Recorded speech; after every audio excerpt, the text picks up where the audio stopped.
আসসালামু আলাইকুম ওয়া রাহমাতুল্লাহি তাআলা ওয়া বারাকাতুহু। আউযু বিল্লাহি মিনাশ শাইতানির রাজীম। বিসমিল্লাহির রাহমানির রাহিম। বিসমিল্লাহি ওয়াল হামদুলিল্লাহ ওয়াস সালাতু ওয়াস সালামু আলা রাসূলিল্লাহ। We praise Allah Azza wa Jal, the King, the Master, the Sustainer and the Creator of seven heaven and the earth. And we send peace and blessings upon His beloved Muhammad sallallahu alayhi wa sallam. আলহামদুলিল্লাহ, অত্র এলাকার স্বনামধন্য ও ঐতিহ্যবাহী শিক্ষা প্রতিষ্ঠান কিরাতুল কোরআন ইসলামিয়া দাখিল মাদ্রাসা কর্তৃক আয়োজিত 2024 সালের বার্ষিক ক্রীড়া সাংস্কৃতিক অনুষ্ঠান ও ছাত্রদের পাত্রী বিতরণী অনুষ্ঠানে যে সকল সম্মানিত অতিথিবৃন্দ উপস্থিত রয়েছেন, সকলের প্রতি রইল আমার আন্তরিক সালাম ও শুভেচ্ছা। আসসালামু আলাইকুম ওয়া রাহমাতুল্লাহ। সর্বপ্রথমে মহান আল্লাহর কাছে শুকরিয়া আদায় করছি যে আমার মতো একজন নগণ্য মানুষকে এতগুলো সম্মানিত মানুষের সামনে কথা বলার জন্য কবুল করেছেন।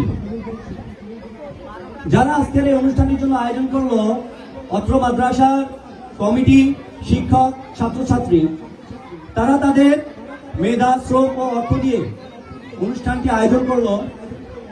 এখন তারা যে কষ্ট দিয়ে অনুষ্ঠানটি আয়োজন করলো, তাদের কাছে এই কষ্ট পাওয়ার চাইতে সবচেয়ে আনন্দের বিষয় হচ্ছে আপনারা সকলে এসে আজকের অনুষ্ঠানটিকে আরো সুন্দর করেছেন, কি তাই না?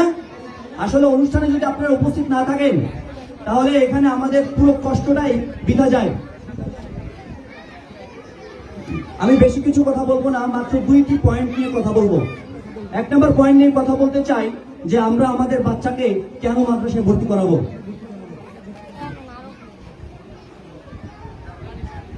যদি বলি যে কেন আমরা আমাদের বাচ্চাদেরকে মাদ্রাসায় ভর্তি করাবো, সেটা হচ্ছে একটাই কারণ, the only one cause, just for success, শুধুমাত্র সফলতার জন্য। আমরা সফলতা খুঁজি দুনিয়ায়, কিন্তু সঠিক সফলতার সন্ধান আল্লাহ তাআলা কোরআনে দিয়েছেন, আমাদের রাসূল আমাদেরকে শিখিয়েছেন। আল্লাহ তাআলা বলছেন সূরা আনকাবুত আয়াত নম্বর 64, ওয়ামা হাদিহিল হায়াতুদ দুনিয়া ইল্লা লাহু ওয়া লাইব ওয়া ইন্নাদ দারাল আখিরাতা লাহিয়াল হায়াওয়ান লাউ কানু ইয়ালামুন।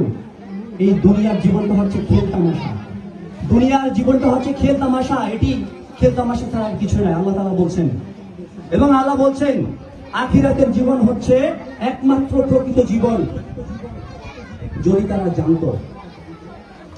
আল্লাহ রাসূল সাল্লাল্লাহু আলাইহি ওয়াসাল্লাম বলেছেন, তোমরা দুনিয়াতে এমন ভাবে চলাফেরা করো যেন তুমি পৃথিবীতে একজন পথিক বা মুসাফির। কিন্তু আজকের আমরা দুনিয়া নিয়ে পড়ে আছি, দুনিয়ায় সফলতা খুঁজি, ডাক্তার হওয়ার জন্য, ইঞ্জিনিয়ার হওয়ার জন্য, বড় বিশ্ববিদ্যালয়ে চান্স পাওয়ার জন্য, আমরা জেনারেল শিক্ষায় শিক্ষিত হওয়ার জন্য উঠে পড়ে লাগি। কিন্তু আপনারা জানেন যে মাদ্রাসা শিক্ষা গ্রহণ করেও ডাক্তার, ইঞ্জিনিয়ার, সায়েন্টিস্ট, জজ, ব্যারিস্টার হওয়া যায়। আপনারা দেখবেন, আপনারা দেখে থাকবেন যে বড় বড় বিশ্ববিদ্যালয়গুলোতে বুয়েট বলেন, ঢাকা ইউনিভার্সিটি বলেন, চট্টগ্রাম বিশ্ববিদ্যালয় বলেন, বড় বড় যে টপ পজিশন গুলো, সেখানে মাদ্রাসার ছাত্রছাত্রীদের স্থান রয়েছে। এখান থেকে আমরা শিক্ষা নিতে পারি যে মাদ্রাসা থেকে পড়েও অনেক কিছু হওয়া যায়।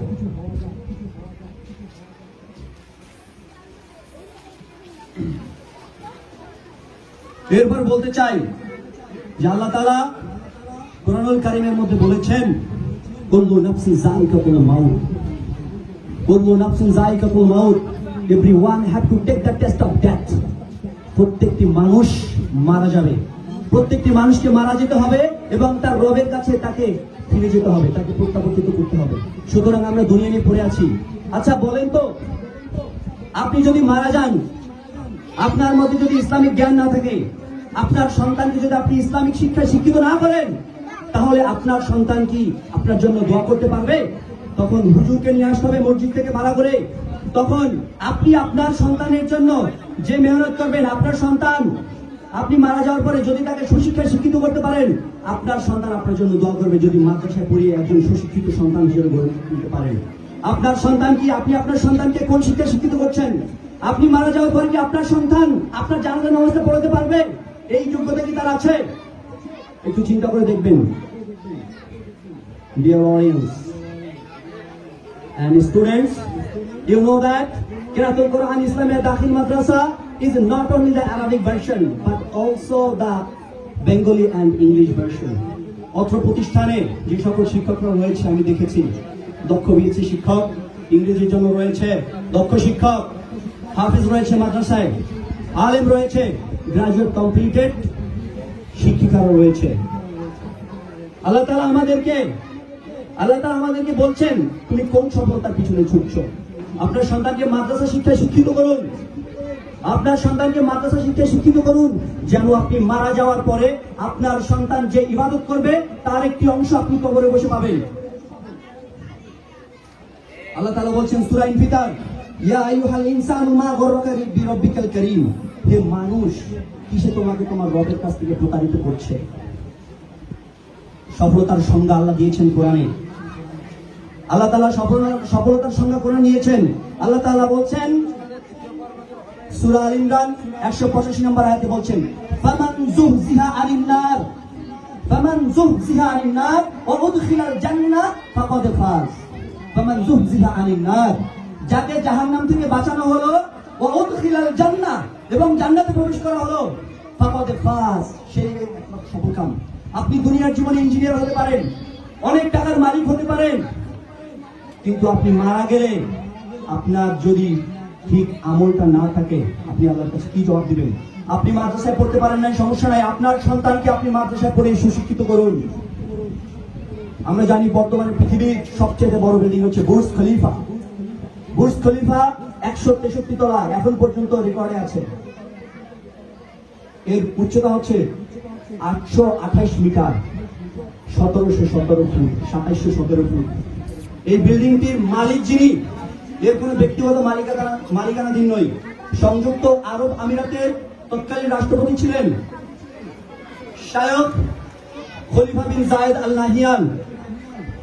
বুর্জ খলিফা যখন তৈরি করা হয় তখন এই বুর্জ খলিফা নাম ছিল বুর্জ দুবাই, কিন্তু যখন এটি উদ্বোধন করা হয়, এটি তৈরির কাজ শুরু হয় 2004 সালে এবং 2010 সালের মধ্যে এটি কাজ সম্পন্ন করা হয়। মাত্র 6 বছরের মধ্যে 163 তলা বিল্ডিং সম্পন্ন করে পুরো পৃথিবীকে তাক লাগিয়ে দিয়েছিলেন বুর্জ খলিফা। এবং এটি যখন উদ্বোধন হয়েছিল তখন এটি উদ্বোধন করেছিলেন খলিফা বিন জায়েদ আল নাহিয়ান। অনেকে মনে করে থাকে তিনি এর ব্যক্তিগত মালিকানাধীন, কিন্তু এর ব্যক্তিগত কোনো মালিকানাধীন নয়, হচ্ছে এমআর প্রপার্টিজের সম্পদ। কিন্তু তার কবরটা আমি কিছুদিন আগে দেখলাম, একটা ইউটিউবের মধ্যে একটা স্ট্যাটাস আসছে যে তার কবরটা মাটির সাথে একবারে মিশানো। তো দেখেন এত বড় বিল্ডিং এর মালিক, এত টাকা। বুর্জ খলিফার মধ্যে যদি কেউ একটি কক্ষে থাকতে চায় একদিনে বাংলাদেশি খরচে 70 থেকে 80 হাজার টাকা। এত বড় বিল্ডিং এ এত টাকা পয়সা নিয়ে তারপরে কবরে চলে গেছে। তিনি কি পেরেছে কিছু নিয়ে যেতে? পারে নাই। আপনিও মিশে যাবেন, আমিও মিশে যাব, সবাই মিশে যাবে। কুল্লু নাফসিন যায়কাতুল মাউত, সবাই মিশে যাবে। আমরা কেউ থাকতে আসি নাই। সুতরাং আপনাকে আমি একটা কথা বলতে চাই, সময় থাকতে এখনো সময়কে কাজে লাগান। সময় হচ্ছে মানুষের জীবনের সবচাইতে মূল্যবান সম্পদ। Time is free, but it's priceless. You cannot own it, but you can use it. You cannot keep it, but you can spend it. Once you have lost it, you cannot back it. সময়, আপনি আপনার জন্য সময় আল্লাহ তাআলা মুক্ত করে দিয়েছেন, কিন্তু সময়টাকে কখনো আপনি আপনার নিজের করতে পারবেন না। এই সময়টা যখন চলে যাবে এটা কখনো ফিরে পাবেন না আপনি। সুতরাং বলবো, সময় থাকতে সময়কে কাজে লাগান। আপনাদের সন্তানকে এখনই সময় মাদ্রাসায় ভর্তি করিয়ে দিন। এখন কোন মাদ্রাসায় ভর্তি করাবেন আপনারা নিজ স্বচক্ষে, আমি বলবো না যে আমাদের মাদ্রাসায় ভর্তি করান, কিরাতুল কোরআন ইসলামিয়া দাখিল মাদ্রাসায় ভর্তি করান। আপনারা আমাদের শিক্ষা প্রতিষ্ঠানের গুণগত মান দেখে আমাদেরকে ভর্তি করাবেন। যদি বলি আমাদের প্রধান শিক্ষক সে অনেক গুণ বলেছে, আমি এর চাইতে কিছু ব্যতিক্রম কিছু গুণ বলতে চাই আপনাদের সাথে, যেগুলো আমি দেখিনি অত্র এলাকার মধ্যে এরকম কোন প্রতিষ্ঠানের মধ্যে এরকম রুলস রেগুলেশন আছে কিনা।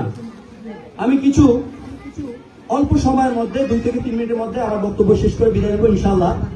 কিরাতুল কোরআন ইসলামিয়া দাখিল মাদ্রাসা এর গুণাগুণ কি? 1 নম্বরে আমরা শতভাগ পাশের সাথে দীর্ঘদিন ধরে সফলতা অর্জন করে আসছি। 2 নম্বরে আমাদের মাদ্রাসায় প্লে থেকে দশম পর্যন্ত পড়ানো হয়। আপনার সন্তানকে যদি আপনি প্লেতে ভর্তি করান, ইনশাআল্লাহ আপনি 10ম শ্রেণী থেকে এখান থেকে একদম দাখিল কমপ্লিট করে নিয়ে যেতে পারবেন। আপনাকে বারবার বিভিন্ন শিক্ষা প্রতিষ্ঠানে ঘুরতে হবে না। এখানে 5 পড়লাম, এখানে 6 নাই, অন্য প্রতিষ্ঠানে দিলাম, এখানে 8 পড়লাম, 8 নাই, 9 নাই, অন্য প্রতিষ্ঠানে দিলাম। আপনাকে এই কষ্টটা করতে হবে না। একটা বাচ্চা যখন দীর্ঘদিন একটা প্রতিষ্ঠানের সাথে লেগে থাকে, তখন তার মানসিক বিকাশ ঘটে, তার ওই প্রতিষ্ঠান সম্পর্কে একটা সুন্দর